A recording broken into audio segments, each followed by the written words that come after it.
Good evening everyone. जैसा कि मैंने आपको बताया था कि मैं ऐसे क्वेश्चन आप लोगों से डिस्कस करने वाला हूं जो जेईई एडवांस में पूछे गए हैं और उस साल के वो बेहतरीन शानदार क्वेश्चन में से एक हैं।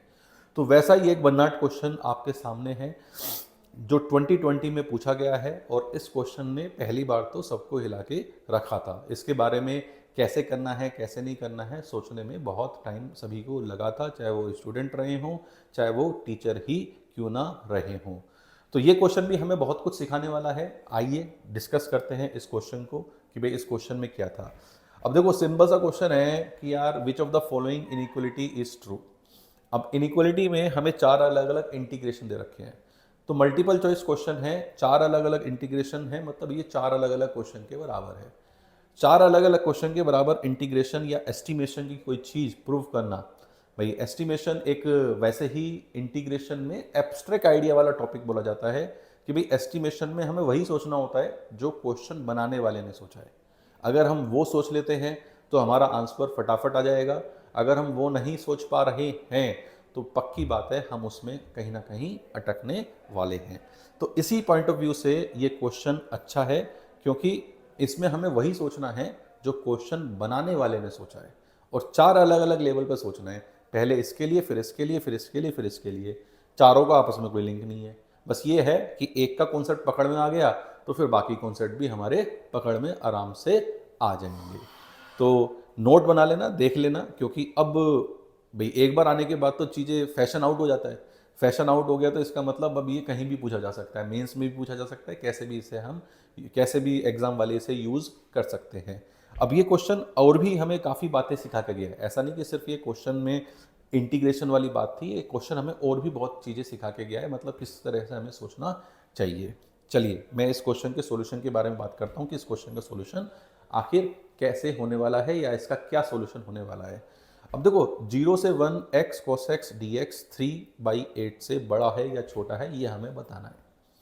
अब देखो x cos x वैसे तो पार्शियल इंटीग्रेशन है।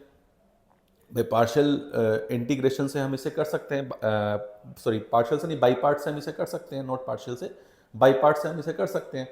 अब बाई पार्ट से क्योंकि भाई x है, cos x है, 0 से 1 है, तो भाई हम x को मानेंगे फर्स्ट, cos x को मानेंगे सेकंड और उसके बाद 0 से 1 इंटीग्रेशन कर देंगे।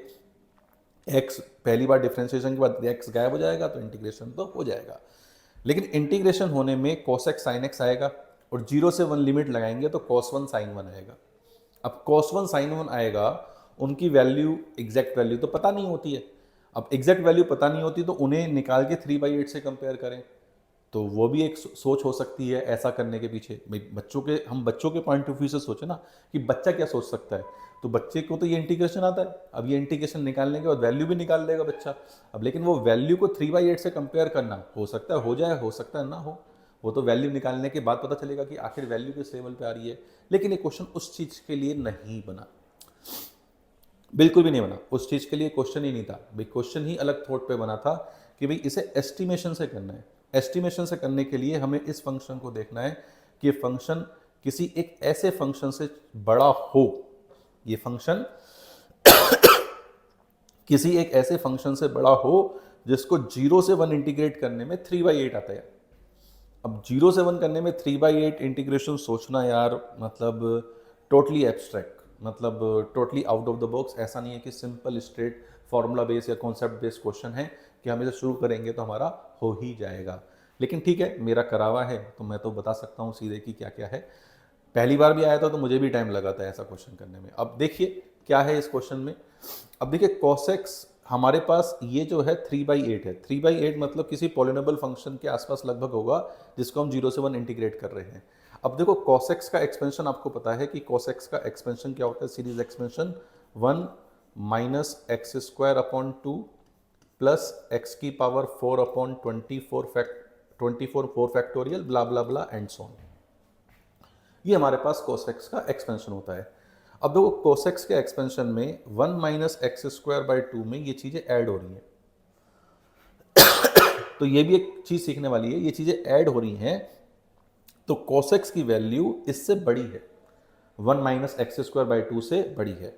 हम चाहे तो इसे AOD एओडी में जो इनइक्वलिटी होती है जो मोनोटोनिसिटी से करते हैं उसको उससे भी एक्सप्लेन कर सकते हैं कि भाई cos x बड़ा है या 1 माइनस एक्स स्क्वायर बाई 2 बड़ा है, कि भाई इसको उधर ले जाएंगे, फंक्शन मानेंगे, डिफ्रेंशिएशन करेंगे, वैसे भी हम इसे सोच सकते हैं। लेकिन सीरीज एक्सपेंशन में हम डायरेक्ट भी बोल सकते हैं कि इसमें ये चीज़ ऐड हो रही है तो ये चीज़ इससे बड़ी है, ये चीज़ इससे बड़ी है, तो हम बोल सकते हैं कि भाई cos x की value that is greater than equal to 1 minus x square by 2। जिसने इतना पकड़ लिया उसका ये क्वेश्चन आराम से हो जाएगा। सही। अब इसमें हमने उसको बनाने के लिए x से मल्टीप्लाई कर लिया, तो ये हो गया x cos x greater than equal to x minus x cube upon 2। सही। अब x cos x हमारे पास आ गया, इसका इंटीग्रेशन कर लिया 0 से 1 dx, और इसका भी इंटीग्रेशन कर लिया 0 से 1 dx। ठीक। अब 0 से 1 x का इंटीग्रेशन एक्स स्क्वायर बाई 2, 0 से 1 लिमिट लगाएंगे 1 बाई 2 आ जाएगा, माइनस एक्स क्यूब का इंटीग्रेशन x की पावर 4 बाई 4, तो ये आ जाएगा अपने पास 1 बाई 8, और 1 बाई 2 माइनस 1 बाई 8 अगर हम देखेंगे तो 4 3 3 बाई 8, तो ये चीज का इंटीग्रेशन 3 बाई 8 से अपना बड़ा आ गया। हो गई बल्ले बल्ले कि भाई 3 बाई 8 से बड़ा आ गया, 3 बाई 8 से बड़ा आ गया, तो ऑप्शन नंबर ए अपना सही हो गया। लेकिन ऑप्शन नंबर ए मिलते ही अब हमें आइडिया लग गया कि अब हमें कैसे करना है। सही बात भाई, हमें कॉन्सेप्ट पकड़ में आ गया कि हमें ये क्वेश्चन आखिर करना किस तरीके से है। अब ये करने के बाद हमारे पास जैसे दूसरा ऑप्शन है x sin x 3/10 से बड़ा। अब x sin x के लिए हम क्या देखेंगे, sin x का एक्सपेंशन। sin x का एक्सपेंशन क्या होता है, x minus x cube upon 3 factorial plus x की power 5 upon 5 factorial and so on. अब अगेन sin x में x minus x cube upon 6 plus something है ना भाई, आपको सर आगे नेगेटिव वाला भी आएगा, लेकिन डोमिनेट कौन करेगा उस टाइम, x की पावर 5 डोमिनेट करेगा उन वैल्यू के लिए। ठीक, तो आगे वाली वैल्यू जो है वो ऐड हो रही है, तो अगेन ये जो sin x है ये इससे कैसा है, बड़ा है, कि sin x is greater than equal to x minus x cube upon 6, तो x से मल्टीप्लाई कर लिया, x sin x is greater then x square minus x की पावर 4 अपॉन 6। ठीक है, अब इसमें इंटीग्रेट कर लिया 0 से 1 0 से 1 0 से 1, इसका इंटीग्रेशन कितना हो गया, एक्स क्यूब बाई 3, 0 से 1 लिमिट लगाएंगे 1 बाई 3 आएगा, इसका क्या होगा एक्स की पावर 5 अपॉन 5 मतलब 1 बाय 30। भाई कितना आएगा 1 बाय 30, तो 10 से मल्टीप्लाई, तो ये हो जाएगा कितना भाई 9 अपॉन 30, 9 अपॉन 30 को हम क्या बोल सकते हैं 3/10। ये भी हो गया अपने पास। इसका मतलब भाई x sin x का जो इंटीग्रेशन है वो अपना 3/10 से बड़ा है। डन बच्चों, कि भाई 3/10 से बड़ा हो गया अपने पास। अब आगे सोचते हैं, x square cos x half से बड़ा है।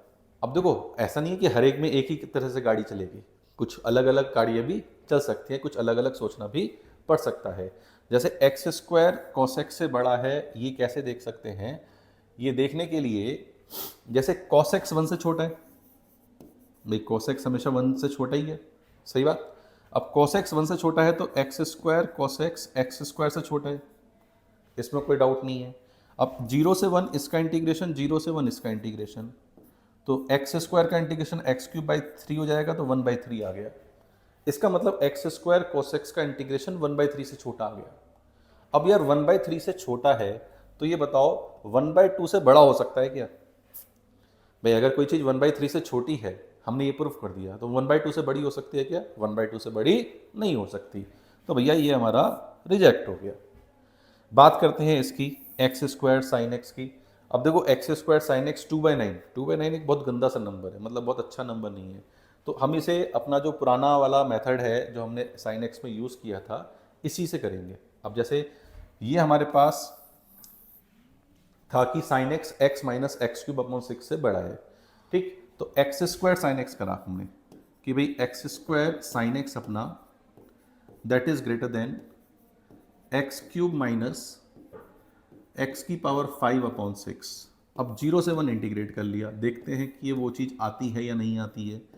अब 0 से 1 एक्स क्यूब का इंटीग्रेशन कितना हो गया भाई, एक्स क्यूब का हो गया एक्स की पावर 4/4, तो 1/4 आ गया, माइनस एक्स की पावर 5 का कितना हो गया, एक्स की पावर 5 का हो गया 1 बाई एक्स की पावर 6/6, तो ये हो गया 1/36। तो ये हो गया हमारे पास 1/36। तो भाई यहाँ पे हम 9 8/36 और 8/36 2/9 हो गया कि 2/9 से अपना बड़ा आ गया। अब देखते हैं वहाँ क्या दे रखा है, 2/9 दे रखा है।